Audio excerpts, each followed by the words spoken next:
नमस्कार, मैं रवीश कुमार। आज हम उस खबर की चीरफाड़ करेंगे जिसके शोर में देश की धड़कनें सुनाई दे रही हैं। उस कहानी की तह तक चलेंगे जिसे दिल्ली की सबसे शक्तिशाली इमारत के भीतर लिखा गया और जिसकी गूंज अब देश के हर गली, हर चौराहे, हर घर में महसूस की जा रही है। ये वो कहानी है जिसे गोदी मीडिया के रंग बिरंगे पर्दों ने ढकने की पूरी कोशिश की, लेकिन सच का सूरज कब तक बादलों की ओट में छिपा रह सकता है। मगर उस विश्लेषण में उतरने से पहले मेरी आपसे एक गुजारिश है। अगर आप अब भी पत्रकारिता को सत्ता का भोंपू नहीं बल्कि जनता का आईना मानते हैं, अगर आप उस साहस को सलाम करते हैं जो कॉरपोरेट और सरकार के गठजोड़ से सवाल पूछता है, तो इस वीडियो पर एक लाइक का बटन दबाकर हमारा हौसला बढ़ाइए। इसे अपने परिवार के सदस्यों और दोस्तों के साथ व्हाट्सएप पर साझा कीजिए ताकि सच की यह लौ और दूर तक जा सके। और अगर अभी तक नहीं किया है तो चैनल को सब्सक्राइब करके सच की इस लड़ाई में हमारी ढाल बनिए, हमारे सहयात्री बनिए। और हाँ, हमें यह जरूर बताइएगा कि आप यह आवाज भारत के किस कोने, किस शहर, किस गांव से सुन रहे हैं, क्योंकि आपके कमेंट्स हमें यह याद दिलाते हैं कि हम अकेले नहीं हैं। चलिए अब लौटते हैं नई दिल्ली के उस सियासी महासमर पर। संसद का नया भवन अपनी तमाम भव्यता और आधुनिकता के साथ आज सुबह एक अखाड़े में तब्दील होने वाला था। इसका अंदेशा शायद किसी को नहीं था। बाहर सर्द हवाओं में भी राजनीतिक गर्मी का एहसास था। ओबी वैनों का जमघट, कैमरों के चमकते लेंस और माइक थामे रिपोर्टरों की फौज सब एक बड़े हंगामे के इंतजार में मुस्तैद थे। अंदर त्रिकोणीय लोकसभा हॉल का माहौल शांत था, मगर यह वो शांति थी जो किसी बड़े तूफान से पहले पसर जाती है। सदस्य अपनी अपनी सीटों पर विराजमान हो रहे थे। कुछ फुसफुसा रहे थे, कुछ फाइलों के पन्ने पलट रहे थे। सत्ता पक्ष के चेहरों पर आत्मविश्वास की चमक थी तो विपक्ष की बेंचों पर एक बेचैन आक्रामकता। अध्यक्ष ओम बिड़ला ने आसन ग्रहण किया और जैसे ही उन्होंने सदन की कार्यवाही शुरू करने की घोषणा की, एक आवाज ने पूरे हॉल के सन्नाटे को चीर दिया। यह आवाज विपक्ष के नेता राहुल गांधी की थी। इस बार उनकी देह भाषा अलग थी। कंधे झुके हुए नहीं, तनकर खड़े थे। चेहरे पर अनिश्चितता नहीं, एक दृढ़ संकल्प था। उनके हाथ में कागजों का एक मोटा बंडल था जिसे उन्होंने किसी हथियार की तरह थाम रखा था। उनकी नजरें सीधे प्रधानमंत्री की कुर्सी पर बैठी शख्सियत पर टिकी थीं। अध्यक्ष महोदय, राहुल की आवाज गूंजी। प्रधानमंत्री जी सदन में मौजूद हैं और मैं पूरे देश की तरफ से उनसे एक सीधा सवाल पूछना चाहता हूं। पूरा सदन स्तब्ध रह गया। कैमरों के एंगल पलक झपकते ही राहुल गांधी पर फोकस हो गए। प्रधानमंत्री जी, आपकी सरकार हर मंच से सबका साथ, सबका विकास का नारा देती है, लेकिन जमीन की हकीकत यह है कि यह उनका साथ, उनका विकास की सरकार बनकर रह गई है। उन्होंने अपने हाथ में थामे कागज हवा में लहराए। यह कोई मेरे शब्द नहीं हैं, ये आपकी ही सरकार के आंकड़े हैं जो चीख चीख कर कह रहे हैं कि देश में बेरोजगारी पिछले 50 सालों के उच्चतम स्तर पर है। ये आंकड़े बता रहे हैं कि महंगाई ने आम आदमी की कमर तोड़ दी है। गैस सिलेंडर की कीमत गरीब की पहुंच से बाहर है और दाल सब्जी का बजट घर की महिलाओं के आंसू निकाल रहा है। उनका स्वर और ऊंचा हुआ। एक तरफ देश का युवा डिग्रियां लेकर सड़कों पर पकौड़े तलने को मजबूर है और दूसरी तरफ आपके चंद उद्योगपति मित्रों की संपत्ति हर दिन हजारों करोड़ बढ़ रही है। देश जानना चाहता है ये कैसा अमृत काल है जिसका अमृत सिर्फ आपके दोस्तों को मिल रहा है और देश की 140 करोड़ जनता के हिस्से में सिर्फ संघर्ष आया है। आप अपने भाषणों में सपनों का महल तो बहुत सुंदर बनाते हैं, लेकिन उस महल की नींव में दफन हो रही आम आदमी की उम्मीदों का जवाब कौन देगा? जैसे ही राहुल गांधी ने अपनी बात खत्म की, विपक्षी खेमे से तालियों और हां हां की जोरदार आवाजें आने लगीं। कई सांसदों ने मेजें थपथपाकर अपना समर्थन जताया। पूरे सदन में एक भूचाल सा आ गया। अब सबकी निगाहें प्रधानमंत्री नरेंद्र मोदी पर थीं। वह अपनी सीट पर शांत बैठे थे, अविचलित। उनके चेहरे पर कोई शिकन नहीं थी, बस एक हल्की सी रहस्यमयी मुस्कान थी। उन्होंने धीरे से अपने सामने रखी पानी की बोतल का ढक्कन खोला, एक घूंट पानी पिया और बोतल को वापस रखते हुए माइक अपनी ओर खींचा। जब वह बोले तो उनकी आवाज में न कोई घबराहट थी, न कोई गुस्सा। एक ठहराव था, एक ऐसी दृढ़ता जो किसी चट्टान की तरह महसूस हो रही थी। अध्यक्ष महोदय, मोदी ने बोलना शुरू किया। मैं विपक्ष के नए नेता को बड़े ध्यान से सुन रहा था। मुझे उम्मीद थी कि इतने सालों बाद, इतनी हार के बाद, वो देश के सामने कोई नया दृष्टिकोण लेकर आएंगे, कोई नई सोच प्रस्तुत करेंगे। लेकिन मुझे दुख है कि आज भी वो उसी टूटी हुई, घिसी पिटी रिकॉर्ड को बजा रहे हैं। उन्होंने सीधे राहुल गांधी की आंखों में देखते हुए कहा, राहुल जी, आप जिस भ्रष्टाचार की, जिस महंगाई की बात कर रहे हैं, वो आपकी पार्टी की दशकों पुरानी विरासत है, जिसे आज भी देश की जनता अपने कंधों पर ढो रही है। आप उस खानदान के चश्म ओ चिराग हैं जिसने दशकों तक देश की जड़ों को दीमक की तरह खोखला किया।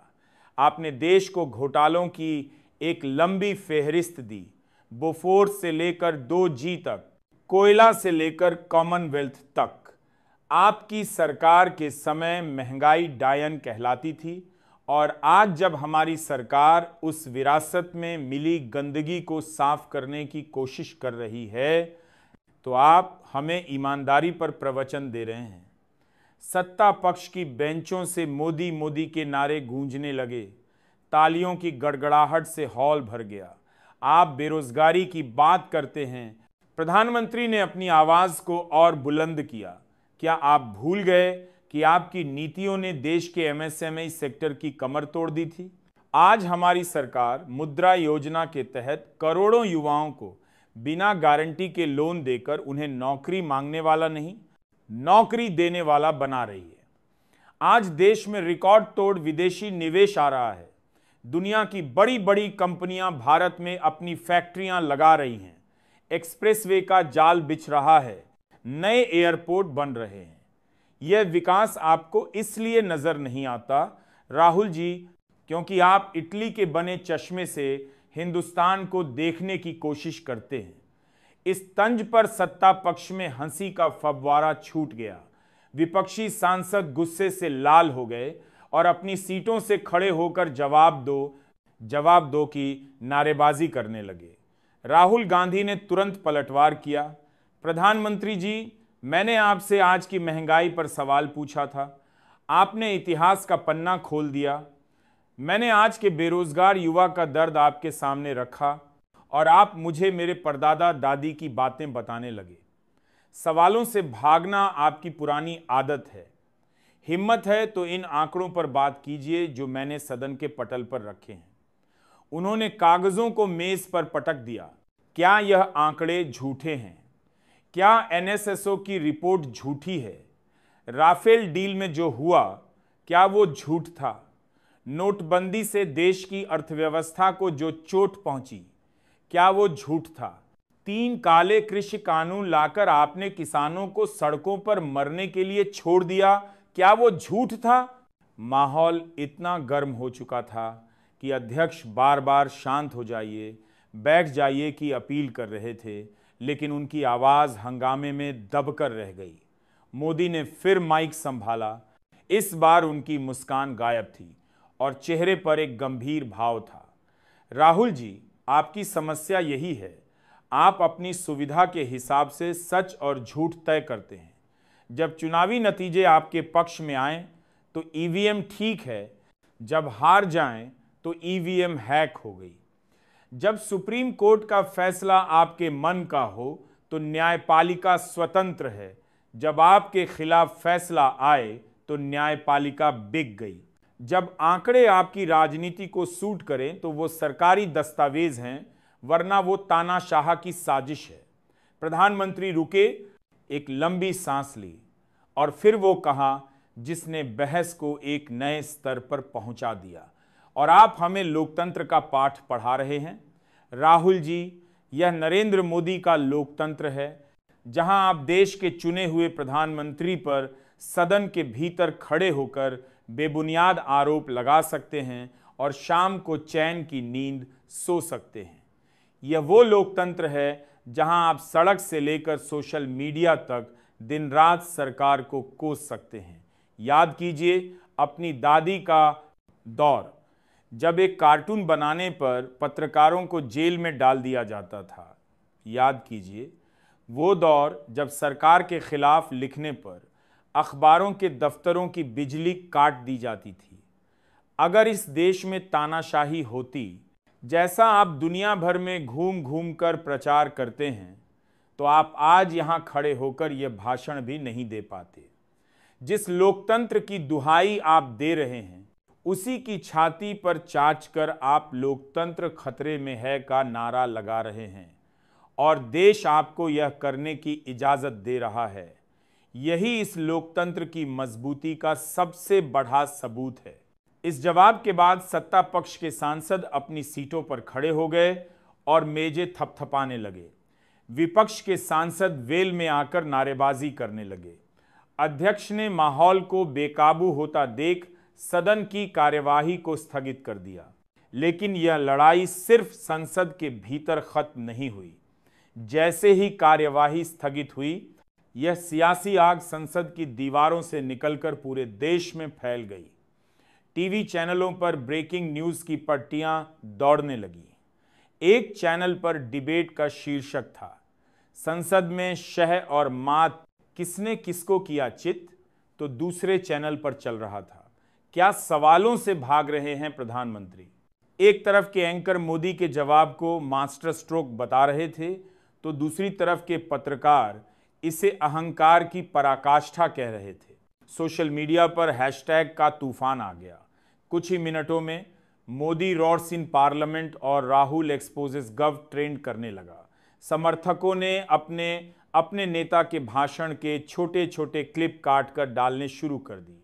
मीम्स की बाढ़ आ गई। एक तरफ मोदी को सिंघम के रूप में दिखाया जा रहा था, तो दूसरी तरफ राहुल गांधी को बाहुबली के रूप में। यह डिजिटल युद्ध वास्तविक बहस से भी ज्यादा तीखा और व्यक्तिगत हो गया था। यह टकराव सिर्फ दिल्ली के लुटियंस जोन या ट्विटर तक सीमित नहीं रहा।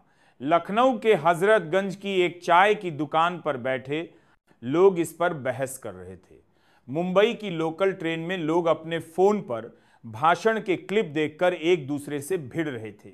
हैदराबाद के एक आईटी पार्क की कैंटीन में युवा इस पर अपने अपने तर्क दे रहे थे। यह बहस अब हर ड्राइंग रूम का हिस्सा बना चुकी थी। हर कोई अपनी अपनी विचारधारा, अपने अपने अनुभव के चश्मे से इस टकराव को देख रहा था और अपने नायक को चुन रहा था।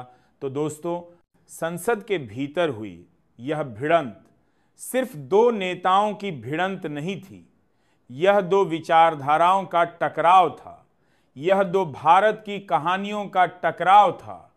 एक वो जो सरकार दिखा रही है और एक वो जो विपक्ष बता रहा है। एक तरफ सब कुछ ठीक है का दावा है, तो दूसरी तरफ कुछ भी ठीक नहीं है का आरोप है। अब फैसला आपको करना है। इस सियासी महाभारत में आपको किसकी बातों में सच्चाई नजर आती है? क्या प्रधानमंत्री मोदी का जवाब राहुल गांधी के सवालों पर भारी पड़ा, या राहुल गांधी ने उन मुद्दों को उठाकर सरकार को आईना दिखाया है जिनसे वह बचना चाहती है?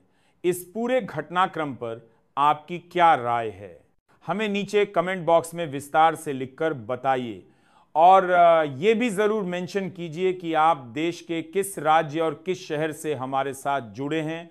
आपके कमेंट्स पढ़ना, आपकी राय जानना हमें एक नई ऊर्जा देता है। अगर काम पसंद आया हो तो वीडियो को लाइक और शेयर करना न भूलें और चैनल को सब्सक्राइब करके हमारे इस मिशन का हिस्सा बने। धन्यवाद।